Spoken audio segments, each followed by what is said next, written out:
When you say, I believe Jesus Christ, then you obey. Because if you don't obey, you not believe at all.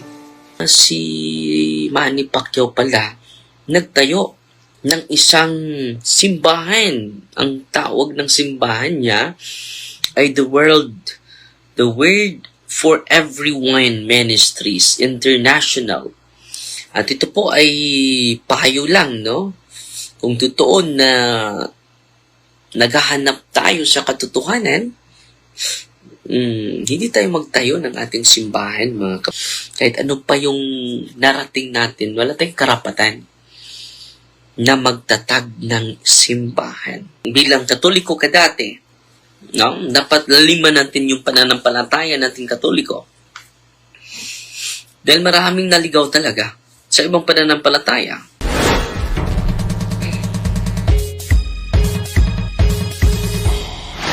Si Manny Pacquiao pala nagtayo, no? ng isang simbahan. Ang tawag ng simbahan niya ay the Word for Everyone Ministries International, and invested in a house of worship in General Santos City, Philippines. Ako mismo nakapunta tayo sa General Santos. Nakita ko talaga yung kanyang simbahan. At ito po ay payo lang, no? Kung totoo na naghahanap tayo sa katotohanan, hindi tayo magtayo ng ating simbahan, mga kapatid. So, ang laki pala nito, 295 million. News reports confirm Pacquiao set aside funds around 295 million and led the construction of a house, no? A house of worship in General Santos City, part of the larger complex with a Bible school and community facilities. No? Sasabahin ninyo, hindi naman ito masama dahil maganda naman itong ginagawa ni Senador Manny. Nagsagawa sila ng groundbreaking, no? Sa taong 2015, February 14, Saturday. Nandito ito sa philippinevaccine.com by Achilles Sonyo. Bibigyan natin ito ng reflection, mga kapatid, no? World 8 Division pala. Vaccine. Bless me, Father, with my small business. Si Anne Mary March. Yes, kapatid. Boxing champion and Sarangani representative Manny Pacquiao led on Thursday the groundbreaking ceremony of his 295 million pesos house of worship in a sprawling 5-hectare prime lot here. So prime lot talaga ito na kapunta ako dun sa Jansan, nakita ko talaga ito. I owe everything to God. I have to give it back to Him. The amount is nothing compared to what God has done to my life, Pacquiao said. Present during the groundbreaking rites were Sarangani Vice Governor, Vice Governor pala, family dynasty pala sila, no? Jenky Pacquiao, Governor Steve Xiongbian Solon, former Maitom Town Mayor Lucille Piret, Project Manager Ray Cortez, and several pastors. Meron din mga pastor na ka-inganyo sa kanya. Based on the plan, 2 hectares of the total lot area will be devoted for the church.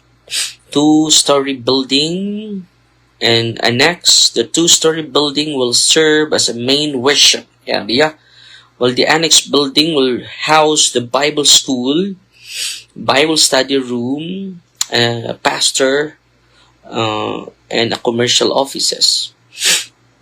Pacquiao was expecting that the project would be completed. So natapos na po ito, mga kapatid. Natapos na po ito. At nakapunta tayo, nakadaan lang tayo, hindi tayo nakapasok. Ito lang yung advice natin, no?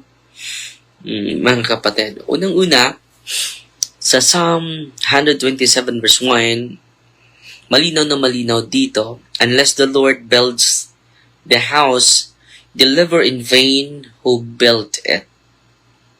Unless the Lord guards the city, the watchman stays awake in vain. It is vain for you to rise early and go late to rest, eating the bread of anxious toil.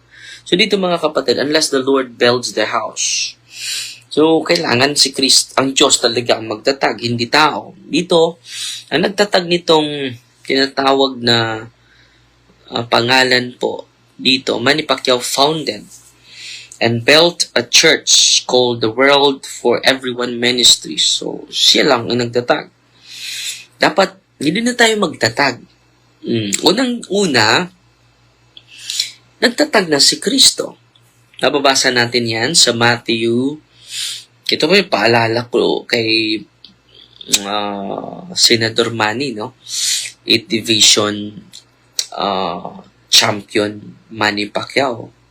Kahit ano pa yung narating natin, wala tayong karapatan na magtatag ng simbahan. Kahit ano pa yung narating natin, si Kristo po ay nagtatag na. Ang nangyari nito, wala tayong tiwala sa simbahan na tatag ni Kristo. At ano ba itong simbahan na ito? It is the Roman Catholic Church based on the history.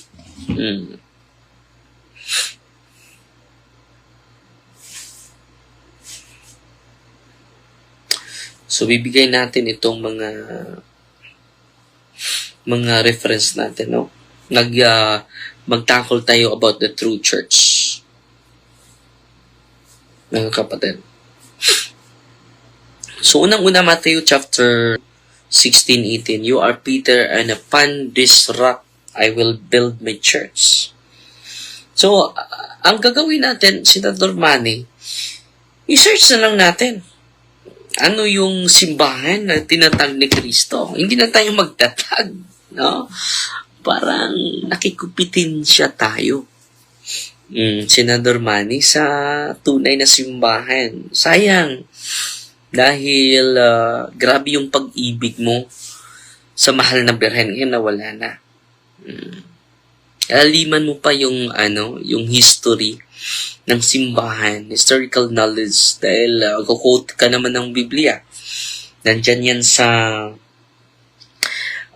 Job chapter 8 verse 8, Living Bible, read the history books and see. So itong Living Translation, mga kapatid, isa itong protestante na translation. Anong sabi niya?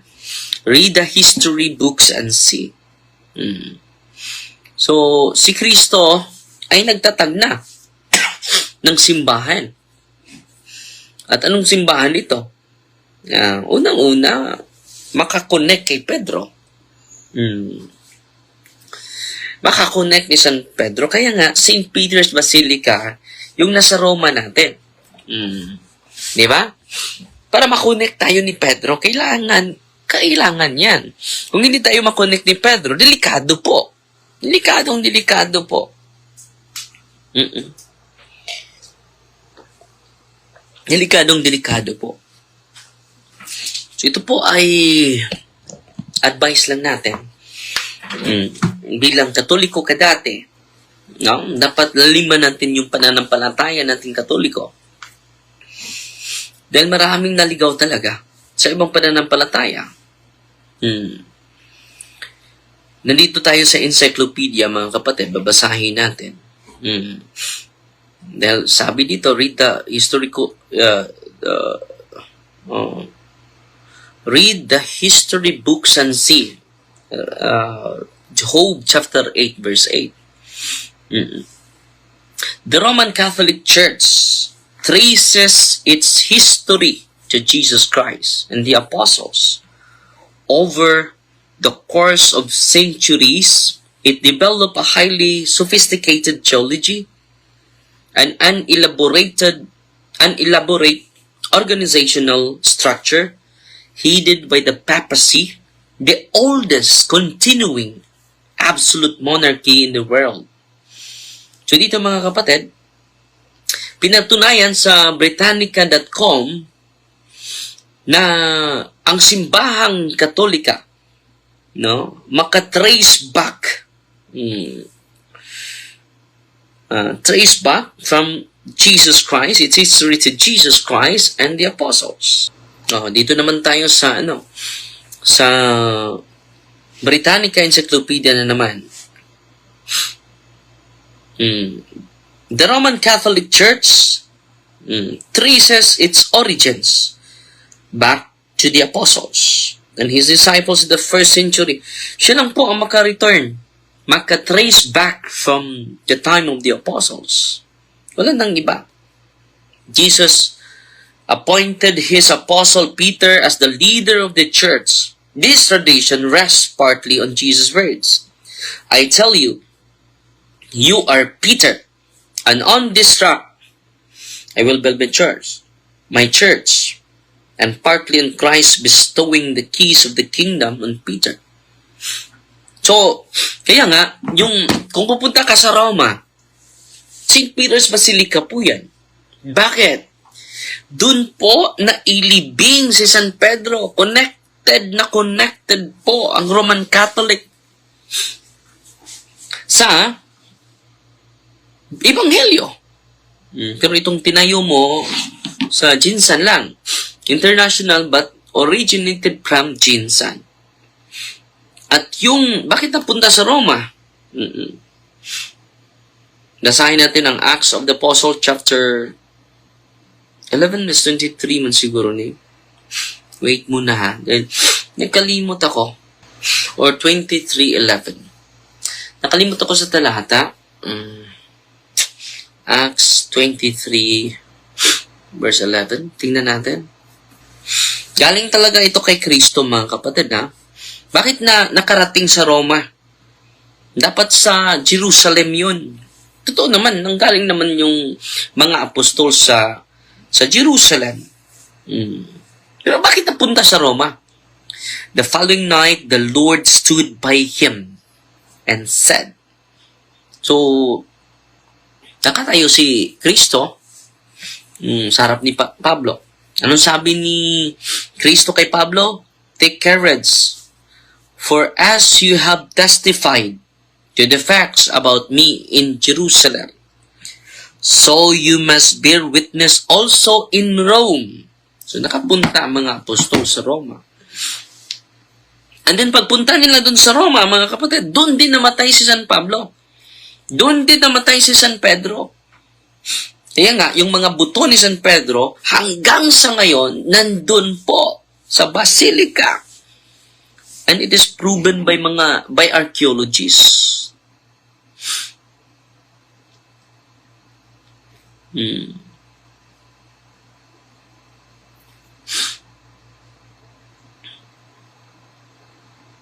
Na patunayan po ito sa mga archaeologists, mga kapatid, the bones of Peter. So, proven biblically, historically. Traditional site, example. The tomb, St. Peter's tomb under St. Peter's Basilica. The tomb believed to be St. Peter's burial. Dito tayo sa mga archaeologists, mga kapatid. Sa 1939 to 1949, excavation under the Basilica uncovered a necropolis dating from 1st century to 3rd centuries. Among these, early tombs and walls with graffiti referring Petrus Ini. Petrus Ini. Si Petrus Ini. Petrus Ini. Peter is here. Or an invocation to him. Archaeologists identified a burial area believed to be Peter's original grave. Structural evidence placed this tomb directly under later monuments and Constantinian era memorials indicating early veneration of this site. Kaya tinatawag yan na St. Peter's Basilica, mga kapatid. So, dito naman tayo sa sa human remains found in the mid, yung remains nila. No?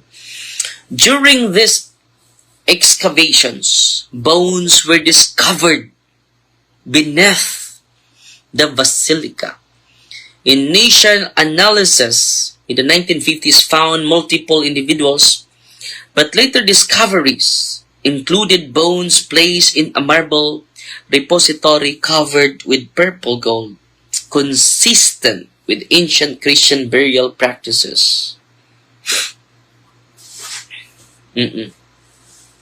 So, kita ninyo mga kapatid. Although Pope Pius XI initially stated that the bones near the tomb,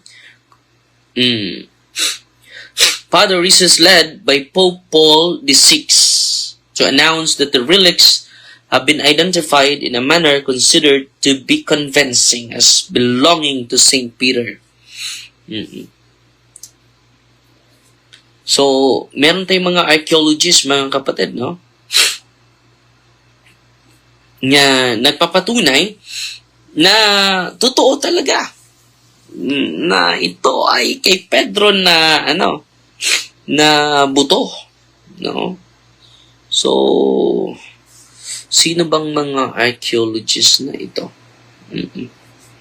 Dahil may mga archaeological facts po na nagpapatunay na itong ginagawa, Peter is here. Hindi to basta-basta na research, no? So, itong simbahan ay nagpapatunay talaga, no? Ng mga katotohanan.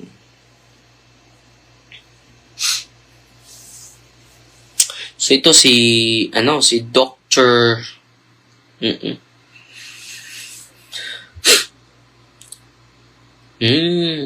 Ito, bago po ito, oh.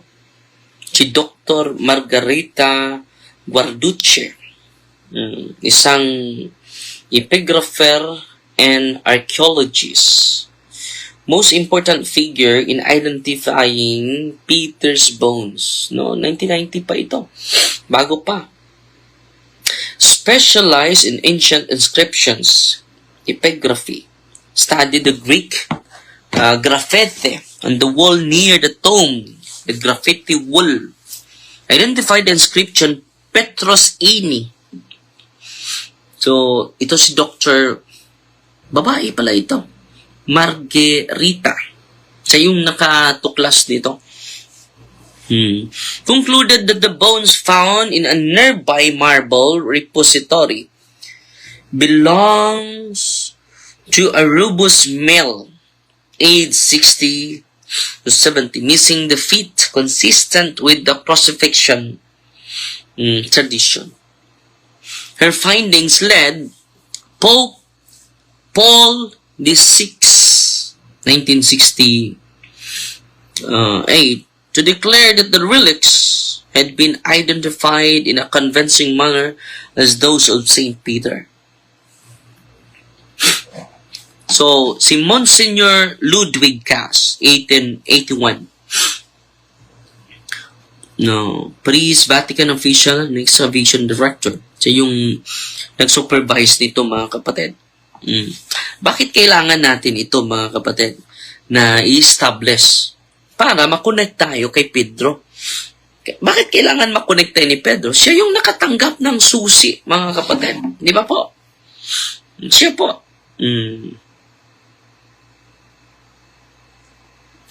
Si Professor Antonio Ferroa, Jesuit archaeologist, expert in Roman catacombs and funerary archaeology, participated in Vatican excavations. Initially skeptical of identifying the bones as Peter's, provided critical peer review, strengthening later conclusion.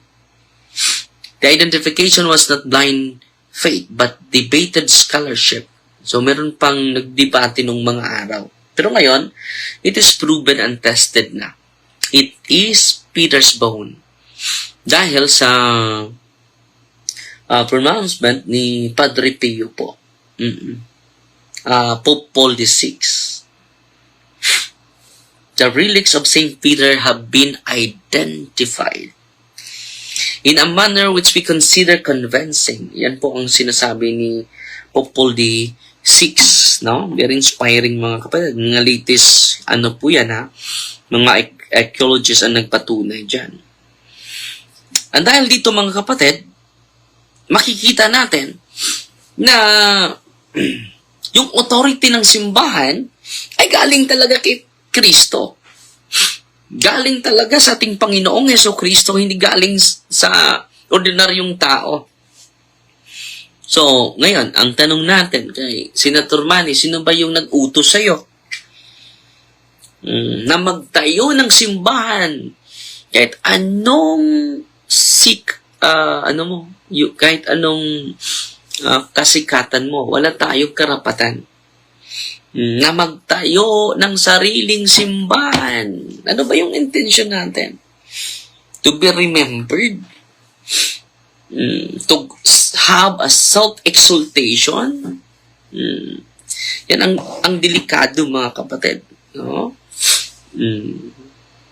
I will build my church. Bakit kailangan natin i-search natin ang tunay na simbahan? Yan anong sabi ni Daniel? Daniel chapter 2 verse 44 to 45. About po ito sa 47. May propesya si Propeta Daniel.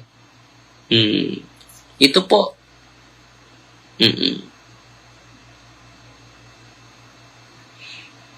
Saan na yun?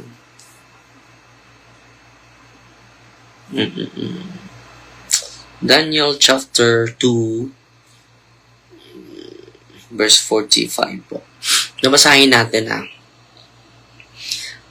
And in those days,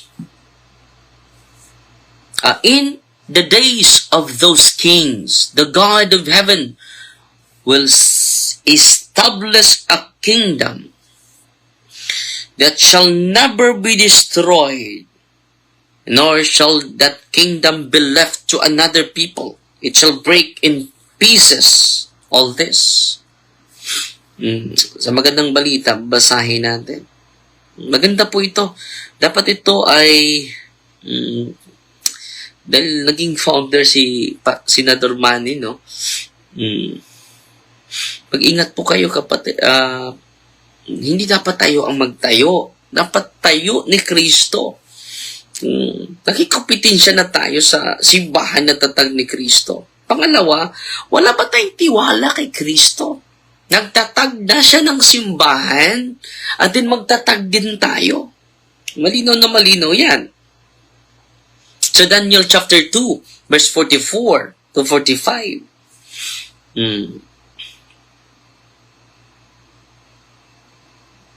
Dito tayo sa good news ng Tagalog. Para, sa panahon ng mga haring iyon, ang Diyos ng langit ay magtatag ng isang kaharian. Ano po ito kaharian? Simbahan.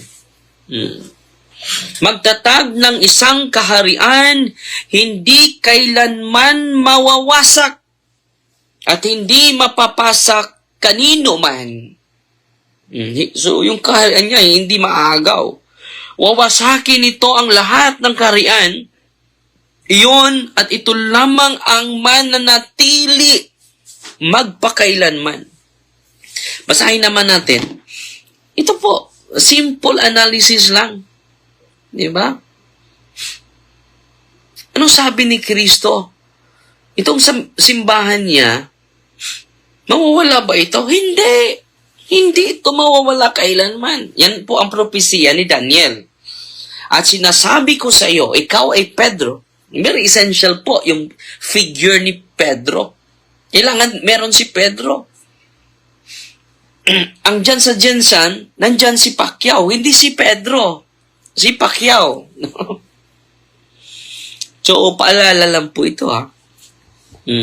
Sana po, kung mapanood mo ito, Pastor Manny, hindi po natutuwa ang Diyos sa ginagawa mo. Na magtatag ka ng simbahan mo at yung simbahan ni Kristo ay hindi natin i-promote. Dahil yung simbahan ni Kristo, yung katawan niya eh. Siya yung ulo sa simbahan, Colossus 1:17. So, basahin natin, ipatuloy natin.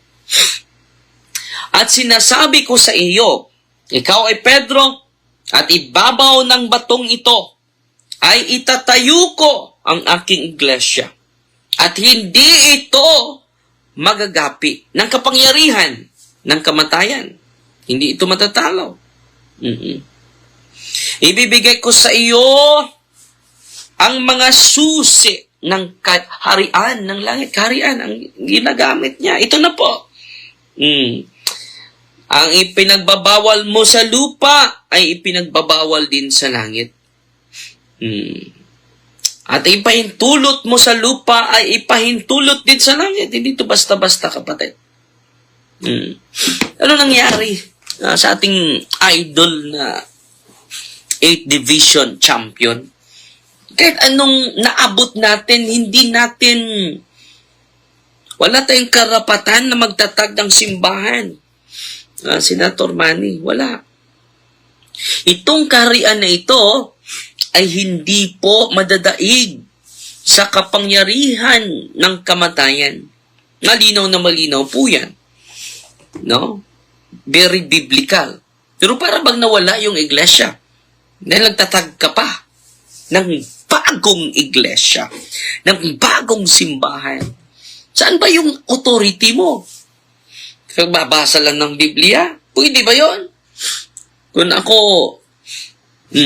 example, doktor, magpakilalang doktor, magpa-check up ba kayo sa akin? Magtatayo din ako ng clinic? Sasabihin ninyo, lisensyado ka ba nga doktor? Huwag kayong mag-alala. Nagbabasa ako ng mga medical books. At dahil nagbabasa ako ng medical books, automatic na ba yon? Na maging lisensyado ka na doktor? Hindi! Ganun din, Pastor Manny. Ako po ay lubos na nasasaktan. No? Pero it is your freedom. It is your will, no? Ito lang po ay payong, kapatid. Dagdagan mo pa yung Duke in Altum. Go to the deep. Dahil sa iglesia mo walang Eucharist. Sa simbahan na tatag ni Kristo, malinaw na may Eucharist po. So yun po Pastor Manny, wala tayong karapatan kahit ano pa yung naabot natin. Kahit ano pang taas ang naabot natin, kapatid. Wala tayong authority. Kahit ako, pari nga, wala nga akong authority magtatag ng iglesia sa sarili kong simbahan. Wala. Wala talaga. Yan po, advice ko lang, no, ni Senator Manny. Dahil hindi pa huli lahat. No, magbalik ka sa katotohanan, Pastor Manny. At huwag kang magtatag ng sarili. 2015 pa yung simbahan mo.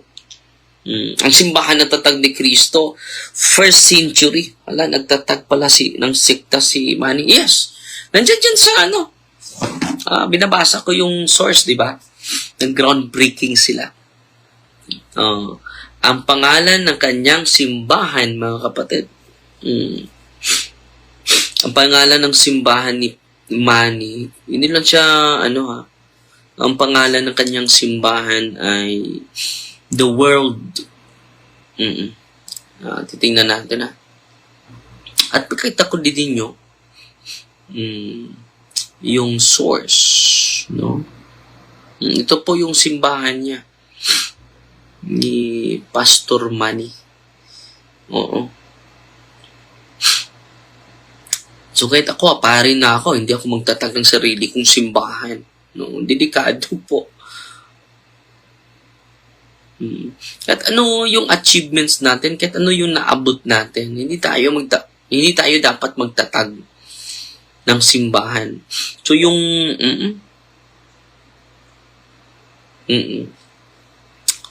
He founded and built a church ministry called the World for Everyone Ministries. International.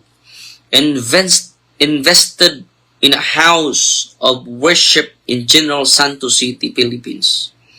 So yan po yung tinatag ni Manny Pacquiao kasama si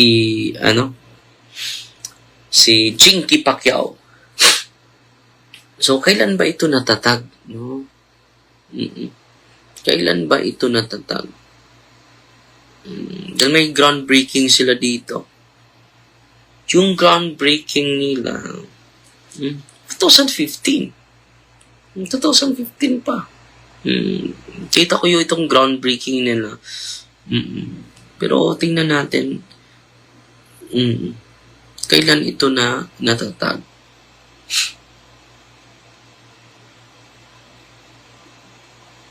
Taghan siya pastor, no? Ganit sila.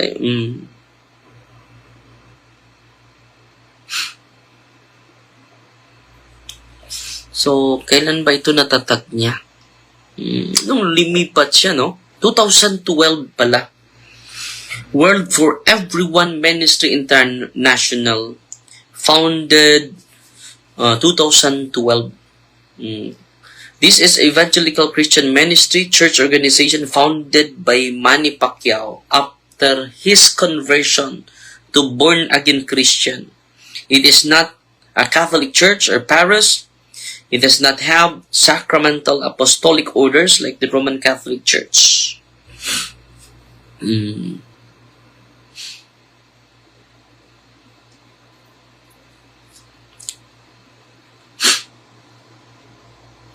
So 2000 ano pala ito? 2015. 2012.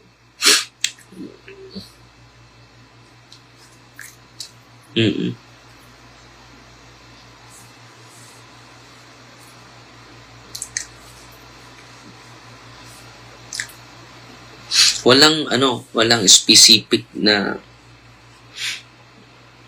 date dito. Pero nag-celebrate sila October.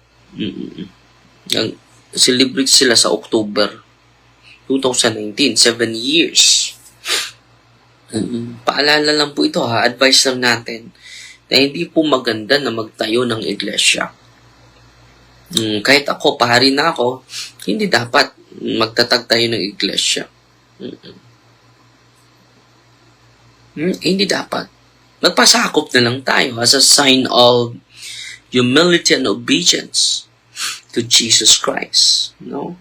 Delikado po yan. No? Sa 2019, nag-celebrate sa 7th anniversary which aligns with 2012. Early news about the church building project. So 2015, nag-groundbreaking sila. 295 million ang budget nila, mga kapatid.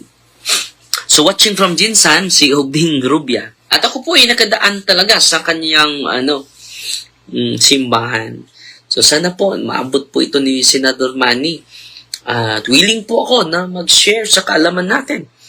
And then you the one to decide. Mas mabuti na hindi one-sided yung pakinggan mo, Senator Manny. Ito po ay pakiusap. Ikaw mag-decide sa buhay mo, but continue to widen and listen more. Dahil kung makinig tayo sa aral ng tunay na iglesia, ikaw mag-decide. Ang dami ng mga pastor bumalik. Okay? Ikaw founder talaga. Hindi ka ordinaryong pastor. Founder ka talaga. No? Ng sarili mong simbahan. Okay? Ano ba yung advice ng mga church fathers sa atin? Ito po. Mas maganda yung mga church fathers natin. Sabi nila, the church is built not by human wisdom, but by divine power. Si Saint Hilary of Poitiers, no, 4th century. So meaning,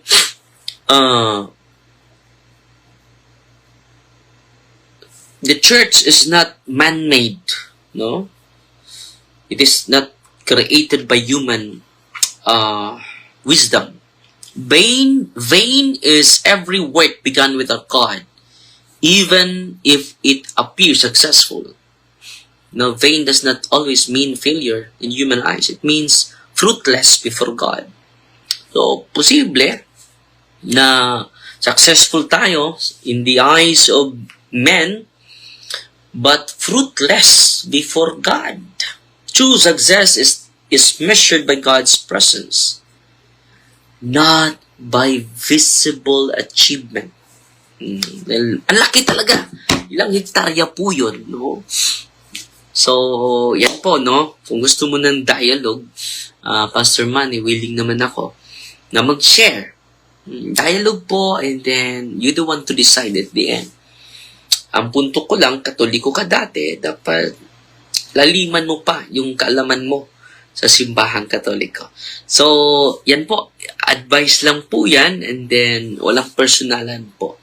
Advice lang po yan para sa namaabot po ni Pastor Manny, ang founder sa World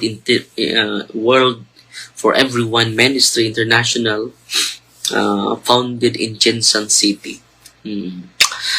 So God bless po, at sana po ay may natutunan kayo sa gabing ito sa live natin. Fighty Maria Tatak CFD with a humble heart. At pasalamat tayo sa generous star senders natin, si Richard Tupas Abyan, 50 stars. 150 stars, salamat po.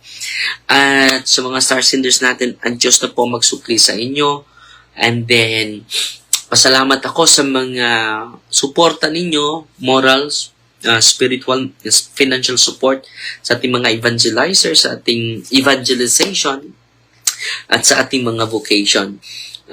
Para sa mga seminarians, nakabayad na po tayo, at maraming salamat po sa inyo. 127,150 pesos. Wala tayong utang this December dahil sa inyo. And then, next year po, magsimula na po yung ministry natin, yung concrete building para sa mga chambers, sa mga exorcists. So maraming salamat po, at ang Diyos na po ang magsukli sa kabutihan ninyo. Alam ng Diyos yung generosity ninyo, alam niya yon, at ang Diyos na po ang magsukli. At sa mga tumulong din ni Brother Jason Bacolta, salamat din. Kung meron 30,000 ka mga tao, magbigay ng 100 pesos, maoperahan na agad. No? Umabot lang ng 155,000 yung nag-gather natin. At ang Diyos na po ang magsukli sa kabutihan ninyo.